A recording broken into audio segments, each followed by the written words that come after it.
Hello everyone, welcome to highway exam. शुरू करते हैं 4 जुलाई के महत्वपूर्ण current affairs. Question number first है, हाल ही में अंतर्राष्ट्रीय सहकारी संस्थान दिवस कब मनाया गया? तो हाल ही में अंतर्राष्ट्रीय सहकारी संस्थान दिवस कब मनाया गया?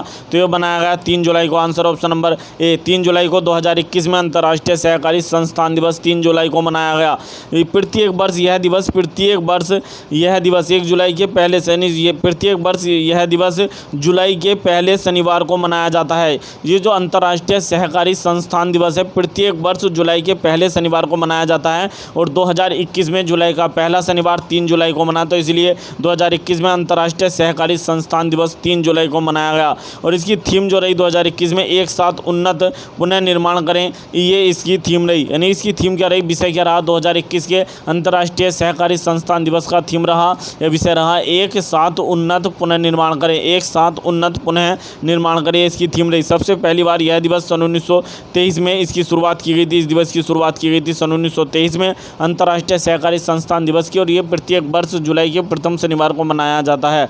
हाल ही में विश्व खेल पत्रकार दिवस भी मनाया गया और ये प्रत्येक वर्ष 2 जुलाई को मनाया जाता है। हाल ही में विश्व खेल पत्रकार दिवस मनाया गया। विश्व खेल पत्रकार दिवस प्रत्येक वर्ष 2 जुलाई को मनाया जाता है। नेक्स्ट क्वेश्चन है, हाल ही में विश्व की सबसे लंबी पनडुब्बी जो 600 फीट लंबी ऑस्कर श्रेणी 2 की है, यह किस देश ने बनाई है? तो हाल ही में विश्व की सबसे लंबी पनडुब्बी है जो 600 फीट लंबी ऑस्कर श्रेणी 2 की एक पनडुब्बी है, किस देश ने बनाई है? तो ये बनाई है रूस ने। आंसर ऑप्शन नंबर डी, रूस। रूस ने विश्व की सबसे लंबी पनडुब्बी बनाई है जो 600 फीट लंबी ऑस्कर श्रेणी की पनडुब्बी है। ये जो पनडुब्बी है इसका नाम है K329 वेल गो रोड पनडुब्बी। इस पनडुब्बी का नाम है इस पनडुब्बी का नाम है K329 वेल गो रोड पनडुब्बी। K329 वेल गो रोड पनडुब्बी इसका नाम है। बात आई है रूस की राजधानी है मॉस्को, रूस की मुद्रा रूबल है, रूस के राष्ट्रपति व्लादिमीर पुतिन है, रूस के प्रधानमंत्री कौन है? मिखाइल मिशुस्तिन है। नेक्स्ट क्वेश्चन है, हाल ही में भारत सरकार ने LIC के अध्यक्ष जो है लाइफ इंश्योरेंस ऑफ इंडिया अर्थात भारतीय जीवन बीमा निगम के अध्यक्ष की सेवानिवृत्त आयु कितने वर्ष बढ़ा दी है? तो बढ़ाकर कितने वर्ष कर दिए? तो कर दिया 62 वर्ष बढ़ाकर कर दी। इससे पहले 60 वर्ष थी, ये बढ़ाकर 62 वर्ष कर दी जो भारत सरकार ने। इसके लिए भारत सरकार ने LIC कर्मचारी एक्ट सन 1960 में संशोधन किया। इसके लिए भारत सरकार ने LIC कर्मचारी एक्ट सन 1960 में संशोधन किया तथा LIC कर्मचारी एक्ट सन 2021 पारित किया गया, जिसके तहत LIC के अध्यक्ष की सेवानिवृत्त आयु बढ़ाकर 62 वर्ष कर दी गई। इससे पहले 60 वर्ष थी। LIC की स्थापना 1 सितंबर सन 1956 को की गई थी। LIC का मुख्यालय कहाँ पर है? मुंबई में है। और LIC के वर्तमान में प्रमुख MR कुमार है, जिनका हाल ही में कार्यकाल 1 वर्ष के लिए बढ़ाया गया है। नेक्स्ट क्वेश्चन है, हाल ही में फॉल ऑफ लव शीर्षक का अंग्रेजी कविता संग्रह लॉन्च किया गया। इसके लेखक कौन है? तो हाल ही में फॉल ऑफ लव शीर्षक से अंग्रेजी कविता संग्रह लॉन्च किया गया। इसके लेखक कौन है? तो इसके लेखक है SP Aishwarya Visla. SP Aishwarya Visla. Answer option number C, SP Aishwarya Visla ने फॉल ऑफ लव नामक शीर्षक से एक अंग्रेजी कविता संग्रह को लॉन्च किया है। नेक्स्ट क्वेश्चन है, हाल ही में किस राज्य सरकार ने पशुओं के लिए DNA परीक्षण सुविधा स्थापित करने का निर्णय लिया? तो हाल ही में किस राज्य सरकार ने पशुओं के लिए DNA परीक्षण सुविधा स्थापित करने का निर्णय लिया है? तो ये लिया महाराष्ट्र ने। Answer option number D, Maharashtra सरकार ने निर्णय लिया है। बात आई महाराष्ट्र की, तो महाराष्ट्र का जो हाईकोर्ट है उसके मुख्य न्यायाधीश कौन है? दीपांकर दत्ता महाराष्ट्र हाईकोर्ट के मुख्य न्यायाधीश हैं। महाराष्ट्र 1 मई 1960 को भारत का राज्य बना था, इसलिए मई को महाराष्ट्र अपना स्थापना दिवस मनाता है। महाराष्ट्र भूषण पुरस्कार 2021 में महाराष्ट्र भूषण पुरस्कार आशा भोसले को दिया गया।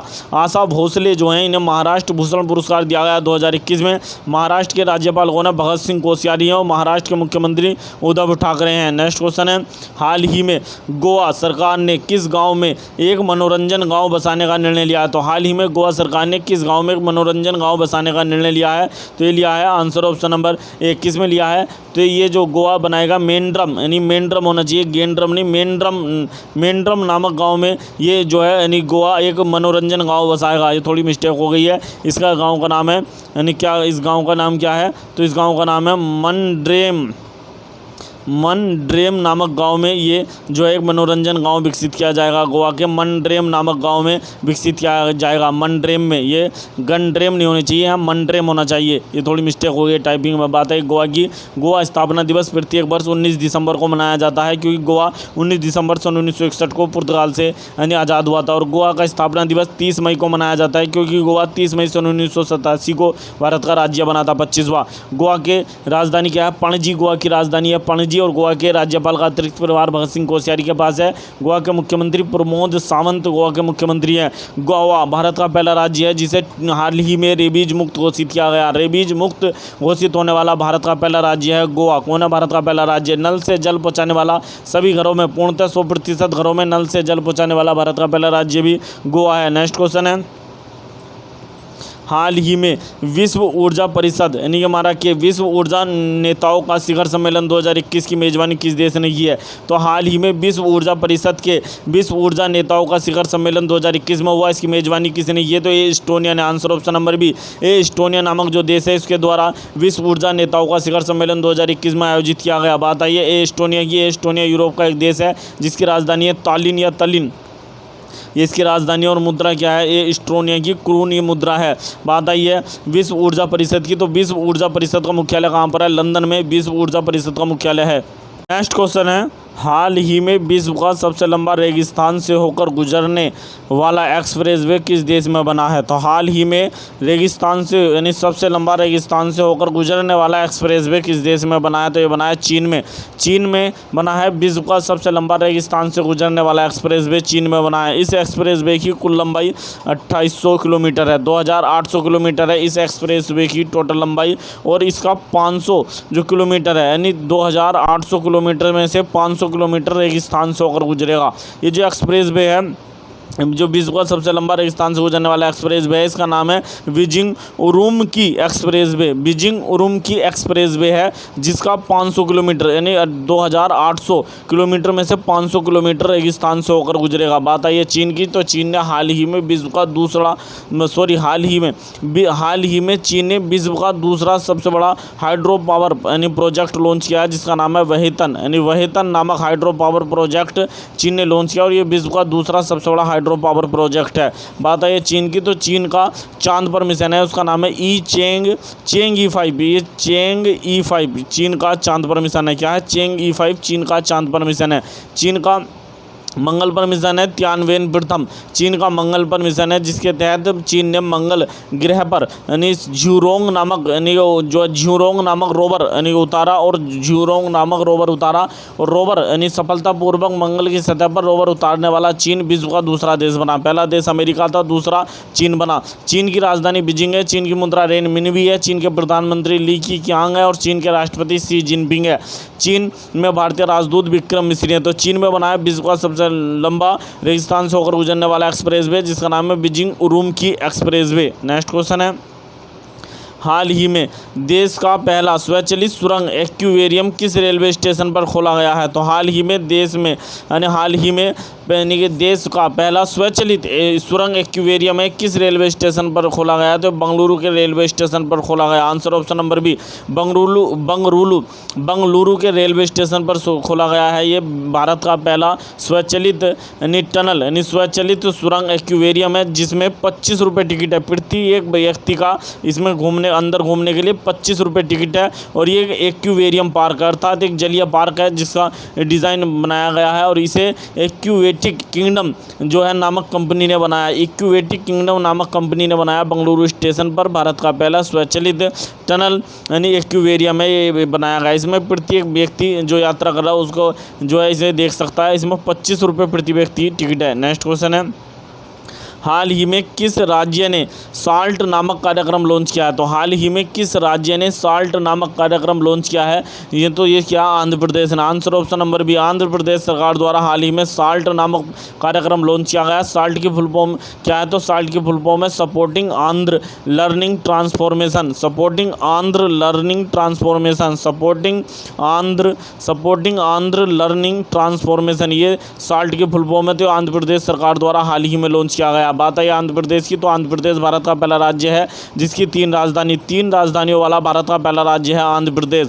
और 5 उप मुख्यमंत्री भी आंध्र प्रदेश सरकार द्वारा जो है नियुक्त किए गए थे। आंध्र प्रदेश के मुख्यमंत्री जगनमोहन रेड्डी हैं जिन्हें Skoch chief of the year चुना गया। और आंध्र प्रदेश के राज्यपाल विश्व भूषण हरिचंदन है जिन्हें कलिंग रत्न पुरस्कार 2021 से सम्मानित किया गया है। भारत का पहला एक्वा फार्मर कोल सेंटर, भारत का पहला एक्वा फार्मर कोल सेंटर आंध्र प्रदेश के विजयवाड़ा में बना है। आंध्र प्रदेश का जो हाई कोर्ट है वो भारत का 25वां हाई कोर्ट है। भारत में टोटल वर्तमान में टोटल 25 हाई कोर्ट है। भारत में वर्तमान में 25 हाई कोर्ट है, इसमें 25वां हाई कोर्ट आंध्र प्रदेश का है जो कहाँ पर है, अमरावती में है।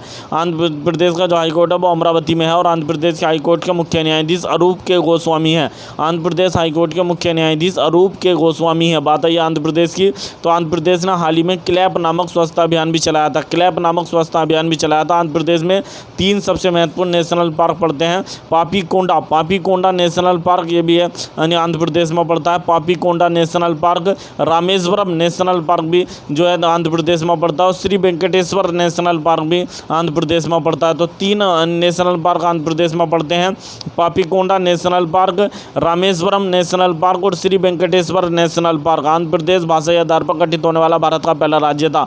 आंध्र प्रदेश 1 अक्टूबर सन 1953 को भारत का राज्य बना था। नेक्स्ट क्वेश्चन है, हाल ही में किस राज्य के मुख्यमंत्री तीरथ सिंह रावत ने अपने पद से इस्तीफा दे दिया? तो हाल ही में किस राज्य के मुख्यमंत्री थे तीरथ सिंह रावत? ये 115 दिन मुख्यमंत्री रहे। तो इसलिए इस राज्य के 115 दिन मुख्यमंत्री रहे। तो ये उत्तराखंड के मुख्यमंत्री थे और उत्तराखंड के 115 दिन तीरथ सिंह रावत मुख्यमंत्री रहे। इनसे पहले त्रिवेंद्र सिंह रावत ने इस्तीफा दिया था तो मुख्यमंत्री तीरथ सिंह रावत बने थे।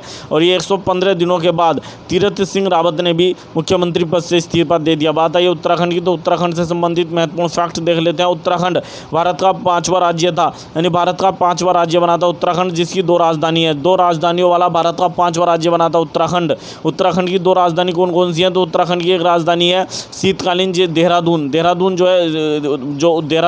उत्तराखंड की शीतकालीन राजधानी है, जबकि ग्रीष्मकालीन राजधानी उत्तराखंड की गैरसैंण उत्तराखंड की ग्रीष्मकालीन राजधानी है। भारत का पहला ग्लास ब्रिज, भारत का पहला कांच का पुल अर्थात ग्लास ब्रिज ये ऋषिकेश में बनाया लक्ष्मण झूला पर, जो लक्ष्मण झूला है वहीं पर बनाया। भारत का पहला ग्लास ब्रिज बना है अर्थात ये कांच का ब्रिज है, ये बनाया ऋषिकेश में बनाया। और भारत का दूसरा ग्लास ब्रिज, भारत का दूसरा ग्लास जो ब्रिज है कांच का पुल, ये बना है बिहार में कोसी नदी पर, बिहार में बनाया भागलपुर में कोसी नदी पर, बिहार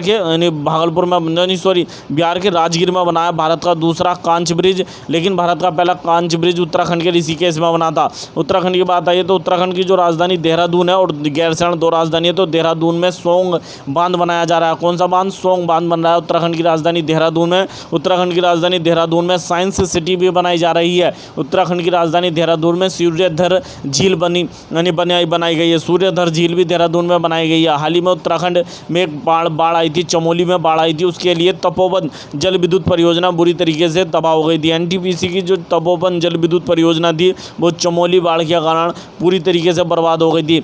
भारत का पहला पॉलिनेटर पार्क हल्द्वानी में बना है। भारत का पहला पॉलिनेटर जो पार्क है वो हल्द्वानी में बना है, भारत का पहला पॉलिनेटर पार्क। और भारत का पहला राष्ट्रीय जैव उद्यान बनाया जिसका नाम है भारत बाटिका। भारत बाटिका के नाम से भारत का पहला राष्ट्रीय जैव उद्यान बनाया नैनीताल में, जिसमें भारत के सभी राज्य और केंद्र शासित प्रदेश के राजकीय वृक्षों को रखा जाएगा। इसका नाम है भारत बाटिका। भारत का पहला बर्फीले तेंदुए के लिए कंजर्वेशन जो हमारा स्नो लेपर्ड, जिसका नाम है snow leopard conservation reserve Uttarakhand के उत्तरकाशी जिले में बनाया। भारत का पहला लाइकेन पार्क मुंशियारी में बनाया उत्तराखंड के। भारत का पहला मोज गार्डन ये कहाँ पर बना? हल्द्वानी में, नैनीताल में भारत का पहला मोज गार्डन बना है। भारत का पहला ग्रीन रामायण पार्क ये हल्द्वानी में बना है। भारत का पहला फॉरेस्ट हीलिंग सेंटर ये उत्तराखंड के रानीखेत में भारत का पहला फॉरेस्ट हीलिंग सेंटर बनाया गया। उत्तराखंड 9 नवंबर सन 2000 को भारत का राज्य बना था। उत्तराखंड की राजधानी 2 हैं, गैरसैंण और देहरादून। उत्तराखंड के राज्यपाल बेबी रानी मौर्य। उत्तराखंड के मुख्यमंत्री तीरथ सिंह रावत ने हाल ही में इस्तीफा दे दिया। नेक्स्ट क्वेश्चन है, हाल ही में किस के द्वारा वीडियो कॉन्फ्रेंसिंग के जरिए ब्रिक्स शिखर संस्कृति मंत्रियों की बैठक की अध्यक्षता की गई है? तो हाल ही में किसके द्वारा वीडियो कॉन्फ्रेंसिंग के जरिए ब्रिक्स संस्कृति मंत्रियों की बैठक की अध्यक्षता की गई है? तो ये प्रहलाद सिंह पटेल ने। Answer option number B, Prahlad Singh Patel Bharat के संस्कृति और पर्यटन मंत्री है। तो इनके द्वारा किया गया ब्रिक्स संस्कृति मंत्रियों की बैठक का आयोजन जो इस बार 6ठी बैठक थी है। नेक्स्ट क्वेश्चन है, हाल ही में भारतीय नौसेना की एक एथलीट जिसने यानी पुरुषों की 400 मीटर बाधा दौड़ में टोक्यो ओलंपिक के लिए क्वालिफाई किया है। तो भारतीय नौसेना के एथलीट जिसने पुरुषों की 400 मीटर बाधा दौड़ में टोक्यो ओलंपिक के लिए क्वालिफाई किया, इनका नाम है MP जाविर यानी MP Javir. Answer option number है MP जाविर। ये भारतीय नौसेना के एथलीट है जिन्होंने पुरुषों की 400 मीटर बाधा दौड़ में जो है क्या किया है, क्वालिफाई किया है टोक्यो ओलंपिक के लिए, यानी MP जाविर। आप देख सकते हैं, यह है MP जाविर, इंडियन नेवी में है। नेक्स्ट इसी में है कि हाल ही में बाधा दौड़ में 29 साल पुराने रिकॉर्ड को स्पेन के कार्स्टन यानी बरहोम ने तोड़ दिया। यानी हाल ही में जो बाधा दौड़ में 400 मीटर की बाधा दौड़ में 29 साल के विश्व रिकॉर्ड को तोड़ दिया। किसने तोड़ दिया? तो ये तोड़ दिया कार्स्टन बरहोम ने। और ये कहाँ के एथलीट हैं? तो ये स्पेन के एथलीट है कार्स्टन बरहोम। इन्होंने 400 मीटर बाधा दौड़ में नया विश्व रिकॉर्ड बनाया और इन्होंने 29 साल पुराने विश्व रिकॉर्ड को तोड़ दिया। नेक्स्ट क्वेश्चन है, हाल ही में किस संस्था ने सरल पेंशन योजना को नियमरत शुरू किया है? तो हाल ही में किस संस्था ने सरल पेंशन योजना को शुरू किया है? तो किया भारतीय जीवन बीमा निगम अर्थात LIC ने। आंसर ऑप्शन नंबर है भारतीय जीवन बीमा निगम लाइफ इंश्योरेंस ऑफ इंडिया अर्थात LIC ने इस योजना को लॉन्च किया है। नेक्स्ट क्वेश्चन है, हाल ही में मध्य प्रदेश के मुख्यमंत्री शिवराज सिंह चौहान ने किसके द्वारा लिखित पुस्तक यानी जनक सूत शौर्य पुस्तक का विमोचन किया? तो हाल ही में यानी मध्य प्रदेश के मुख्यमंत्री शिवराज सिंह चौहान ने किसके द्वारा लिखित पुस्तक है जनक सूत शौर्य नामक पुस्तक का विमोचन किया गया। तो ये पुस्तक लिखी गई है डॉक्टर यानी गौरी शंकर शर्मा के द्वारा। डॉक्टर गौरी शंकर शर्मा के द्वारा लिखी गई पुस्तक है जनक सूत शौर्य। इसका हाल ही में विमोचन किया गया। जो मध्य प्रदेश के मुख्यमंत्री शिवराज सिंह चौहान, ये देख सकते हैं, इन्होंने विमोचन किया। ये गौरी शंकर के द्वारा लिखी गई पुस्तक है जनक सूत यानी शौर्य। नेक्स्ट क्वेश्चन है, हाल ही में टोरंटो अंतर्राष्ट्रीय महिला फिल्म फेस्टिवल में सर्वश्रेष्ठ फिल्म का पुरस्कार किसने जीता है? तो हाल ही में टोरंटो अंतर्राष्ट्रीय महिला फिल्म फेस्टिवल में सर्वश्रेष्ठ फिल्म का पुरस्कार किसने जीता है? तो ये जीता है डिकोडिंग यानी Shankar. Answer option number B decoding Shankar ने टोरंटो अंतर्राष्ट्रीय फिल्म फेस्टिवल में हाल ही में सर्वश्रेष्ठ फिल्म का पुरस्कार जीता है डिकोडिंग शंकर ने। डिकोडिंग शंकर ये जो फिल्म है, ये भारत के महान यानी संगीतकार, भारत के जो महान संगीतकार थे जिनका नाम था शंकर महादेवन के जीवन पर बनी है। शंकर महादेवन के जीवन पर बनी है डिकोडिंग शंकर। और इसे किसने बनाया? तो दीप्ति पिल्ले सिवन